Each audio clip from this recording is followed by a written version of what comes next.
Mhm.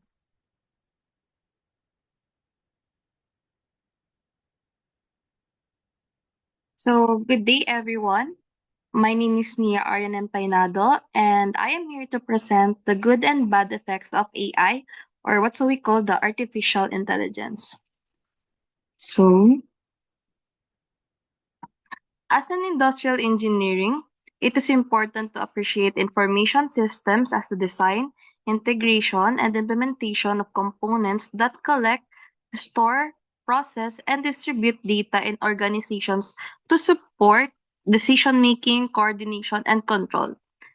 This presentation demonstrates this through showing the good and bad effects that AI has been causing to the information system.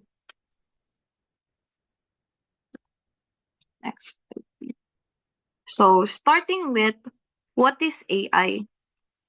So, AI, or what we call the artificial intelligence, is a constellation of many different technologies working together to enable machines to sense, comprehend, act, and learn with human like levels of intelligence.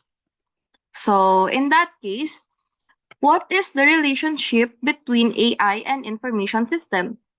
So, AI can automate and streamline many practical tasks traditionally associated with information systems, such as data management and analysis, and also provide insights into customer behavior and trends. So, going back with what is AI, so a further explanation, AI can automate and streamline many practical tasks, like what I've said, and also like, for example, yung may sinasabi na parang sinasabi na pinapalitan na daw tayo ng mga AI. So, in that case, for example, yung mga digital arts, may mga ilalagay na lang silang prompt like parang produce an image of a building with this design. So, imbes na yung mga tao mismo, like yung mga digital artist mismo yung nagde-design for that, minsan yung mga AI na lang yung inaasahan to do that task. So, kaya sinasabi na minsan na napapalitan na rin tayo ng AI. Pero marami namang mga task na hindi din kayang gawin ng AI, like yung mga physical task. Kaya, even na may mga good effects yung AI, we cannot fully rely on it. So, in the information system naman, what is information system? So, information systems are collections of multiple information resources to gather, process, store, and disseminate information. So, tools such as laptops, databases, networks, and smartphones are examples of information systems. So ayun, dun pa lang sa part na yun, connected na agad sila. So for example, so may mga da-download kayong apps. For example, mga tracking device apps, like for example, the Flow app. So Flow app is one application that tracks your menstruation, so you can predict when will you get your regular menstruation for the next time.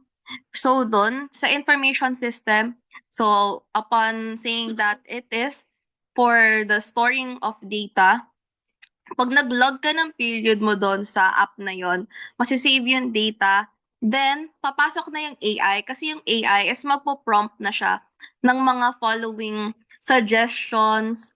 Like for example, what to do during near your menstruation, ano na yung mga kailangang i-prepare.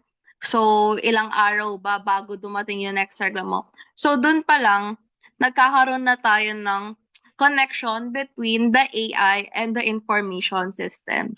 So, aside from that, information systems are integral to the success of e-commerce operations. So, isa sa pinakamalaking benefit ng AI sa information systems is also the e-commerce section where yung mga market natin, for example, yung mga business owners, mga nagtitinda sa mga online applications like Shopee, Lazada, and also yung mga big supply chain markets like yung mga fast food sa Foodpanda, sa Grab. So sila yung mga talagang nakikinabang using the AI. So because by providing a comprehensive platform for data integration, analytics, and decision making, so this system empowers businesses to streamline their operations, so enhance customer satisfaction and gain a competitive edge in the market. So ayan. So let's go on with the good effects of AI. So first, decision making. So AI can analyze large data sets to forecast trends, which helps in making informed decisions. So dito sa decision making, so sinasabi ko nga na one big part of the good effects of AI is for the e-commerce section or yung mga online markets natin. Since, 'di ba, excuse me, since 'di ba for example, yung mga food panda, pag nag-order ka for one time, next order mo magkakaroon na siya ng automatic prompt na suggestion na, "Would you like to buy this item again?" So, dun pa lang, nagkakaroon na siya ng parang forecast. So, nagkakaroon siya ng help to make a clear decision if may bibilhin ka pa. So, not only dun sa buyer siya nakaka-help, because sometimes 'di ba mahirap din talagang mamili kung anong o-orderin mo. So, sometimes indecisive talaga yung tao.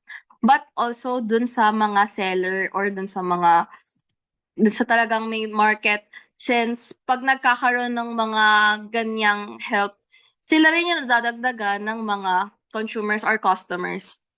So aside from that, it also improved the efficiency. So AI can automate repetitive tasks such as data entry or report generation. So freeing up human resources for more complex tasks. So dito papasok din yung mga kayang gawin ng AI. So yung mga task na sinasabi na parang kayang gawin ng AI, na parang may mga issue rin dati na unti-unti nang nawawalan ng trabaho yung mga human dahil napapalitan na ng AI, because may mga kayang gawin yung AI na hindi na need ng tao. Like, tao yung gumawa ng AI pero like if ipa-process na siya, hindi na siya need ng human help. So in that case, so papasok pa rin siya sa good kasi improved efficiency. Yung mga repetitive task hindi na kailangan na imano-manong gawin. So eto yung mga data entry niya, yung mga report generation, yung mga task. So pwede na siyang i-auto-generate using AI.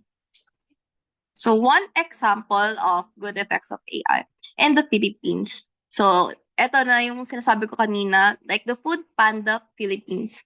So food ordering system is a technology that our company uses to operate and running customers' order.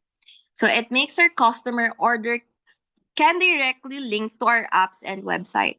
So the goal is we want to serve people a sumptuous meal without any hassle. We intend on making food delivery an easy and convenient option for all of our food lovers. So food ordering system is combining the entire menu that provided by different restaurant or cafe. So the customer order is also confirming in real time and the system will accomplish the order at the specific time. The system was used intended to customization requirement for a client. For some client, if they want to specify their preference, they can put their special remarks in the system. So, ayun yung sinasabi ko kanina na naging big help ng AI sa e-commerce section, especially the information system of that specific application, the specific market, the Food Panda Philippines. The information system plays a crucial role in tracking inventory in real time, so automating reorder processes and preventing stockouts. So, doon pa lang, pag meron ka kasing information systems, nakakollect lahat ng data, nakastore. So, dito, sa information system, so, syempre, itatrack nun kung ano na yung mga need, ano yung mga kulang, and everything. So, sa loob ng Food Panda, marami pang mga sectors, marami pang mga other restaurants and cafes. So, per restaurant and cafe, gumagamit din sila ng information system and AI. So, para maayos yung data nila, like, kunyari, sa certain branch, like, for example, in a specific branch in Cavite, may available ba silang ganito? Ano ba yung wala sa kanila? Ano yung mga stock, walang stock? Kasi 'di ba may ibang cases na may stock ng ganito dito sa branch na 'to, pero sa kabilang branch parang wala pa. Or minsan 'di ba may mga limited edition na kunyari mga matcha or yung mga Japanese set ng McDonald's na minsan lang siya minsan lang siya available. So hindi mo sure kung meron na dito sa branch na 'to or meron na rin sa other branches. So ayun, so on the other hand, so AI is being used in the Food Panda system design. So ayun na nga. So AI analyze user data like buyer's persona, purchasing behavior, preferences, and browsing history to make tailored suggestions. Thus, by offering personalized recommendations, food delivery apps improve retention rates, increase customer satisfaction, and drive more sales. So this is a good example of AI that helps together with information systems building more sales in the future. So ayun nga. So ang magiging pinaka-help ng AI na naging good ano niya, na naging good benefits niya, naging good benefit niya sa information system is parang nagtutulungan sila. So while sa system, so yung AI tumutulong sa kanya na i-analyze yung data ng mga customer. So, ano yung mga persona. So, making suggestions na kagaya nga na sinabi ko kanina na pwedeng mapasok sa isip ng customer na, baka gusto ko 'to ngayon. So, parang trip ko nga kainin 'to ngayon. Puwedeng orderin ito na lang uli yung orderin ko. Kasi while we browse, we're looking for options. And when something pops up like a suggestion, parang yun na rin yung papasok sa isip natin na, "Oh, eto nga in-order ko last time, nagustuhan ko naman. So, baka eto na lang din yung orderin ko ngayon." So, ayun. So, hindi lang buyer yung natutulungan ng AI dito, but also the seller to improve the sales. So, other platforms also such as Shopee, Lazada is also a good example of a good connection between AI and information system. So, ayun, sa Shopee and Lazada, if familiar naman kayo, yung mga nasa search history, like it's being an algorithm na kung ano yung recent search mo, yun din yung lalabas dun sa mga recommended or dun sa parang main page niya kung ano yung mga recent mo na sinearch. So in that way, makikita mo yung mga suggestions like kunyari tapos mo na siyang i-search, wala kang nagustuhan. Pero sa susunod lalabas at lalabas pa rin siya. So minsan mapapaisip ka, baka bilhin ko na talaga 'to. So in that way, nakakatulong talaga siya to improve sales. So, moving on naman with the bad effects of AI. So, first bad effects, actually, it's not really a bad effect of AI. The example I'm going to give later is not actually a bad effect of AI, but somehow caused it to be bad because it is used in the wrong way. So first, so data privacy. So we all know that there are cyber hackers, there are issues of data breaching. So AI systems often require access to vast amount of personal data, raising concerns about privacy breaches and misuse. So for instance, facial recognition technology can be used for surveillance, potentially infringing on individual privacy rights. So next one. Next one is dependence on AI. So over-reliance on AI systems can lead to a decrease in human oversight and critical thinking, potentially causing problems if the AI systems fails or makes incorrect decisions. So ayun. So dito sa data privacy, so it's obvious naman na medyo ano nga siya, since for example, yung sa facial recognition, merong mga trend sa TikTok na like na yung mga may facial recognition na phones.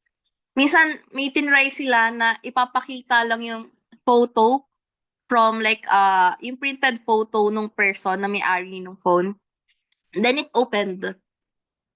So that way pa lang, parang naano mo na agad yung ano, yung privacy mo.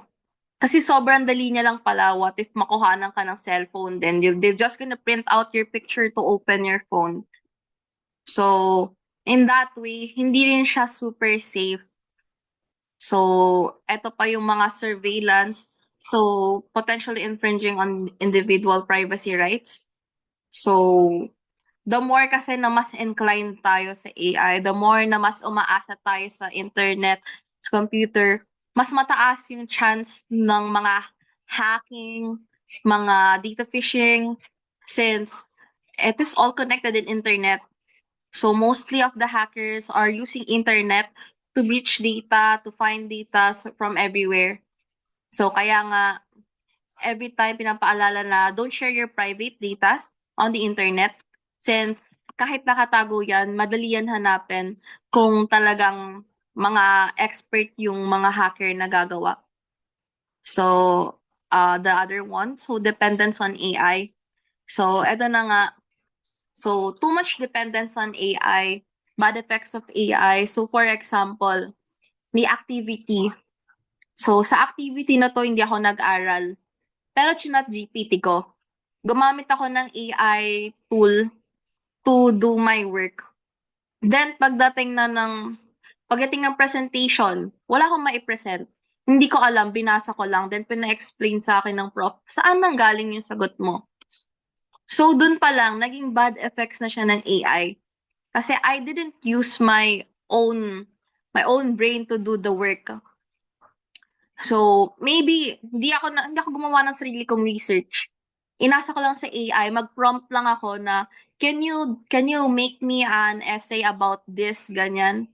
Pero hindi ko na siya na-justify if tama ba yung nilagay ng AI. Kasi syempre kung i-justify ko siya, sana ako na lang din yung gumawa. So, people has been using AI to make their works easier. So, dito sa AI na to, I mean, it's not bad to use AI as long as you use it the right way. So, kung gusto mo mag-AI, pwede naman. For example, if magpo-prompt ka ng, kunyari, a short program flow. Like, magpo-prompt siya ng list. Pero ikaw pa rin yung magpo-proofread. Ikaw pa rin yung maglalagay, mag-a-assign kung ano yung mga nandun. So, that way, parang naging help lang yung AI sa'yo, but not doing your full work.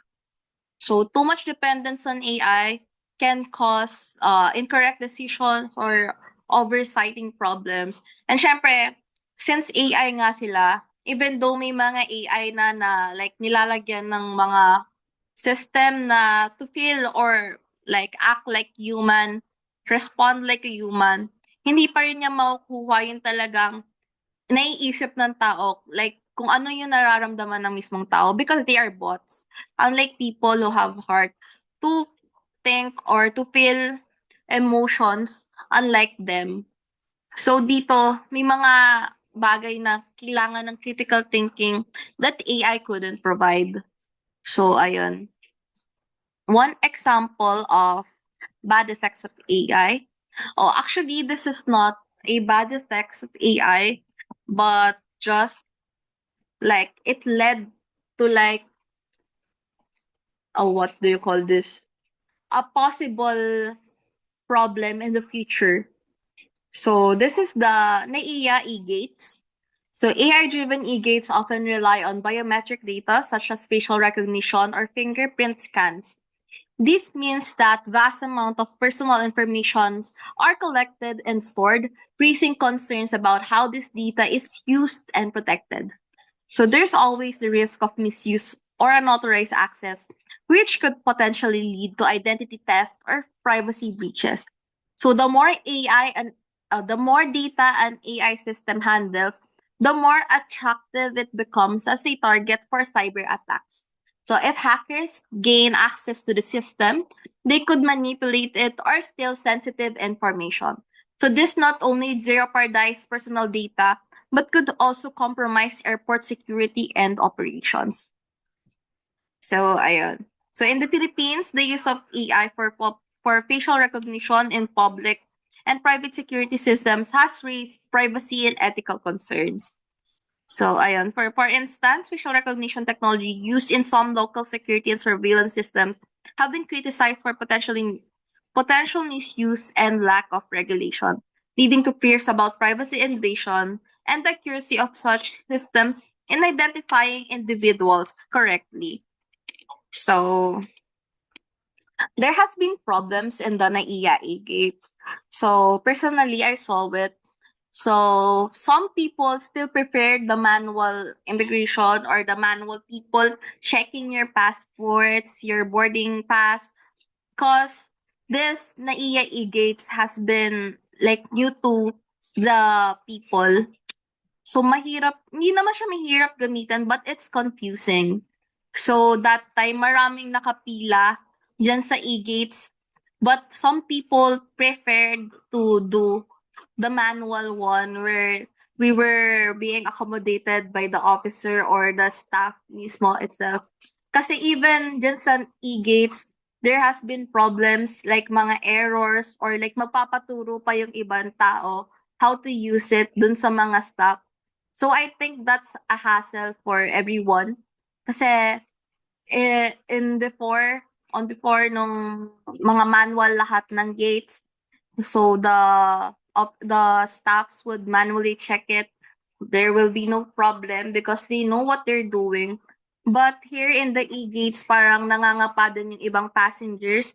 So how to use it, paano ba i-scan? Especially yung may mga kasamang bata. Since hindi naman pwedeng magsabay, like, pauunahin pa rin yung bata, pero like, so it's been more hassle for everyone. So, aside from that, mas prone kasi siya sa data phishing kasi mas madali siyang makuhanan ng data.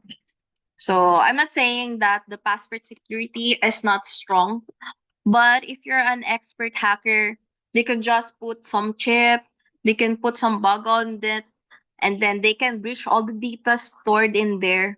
So, unlike na nasa manual, di ba may parang screen sila, nasa loob sila nung parang boot nila, doon nila ina-entertain yung mga passengers. So, dito, sobrang open ng mga e-gates.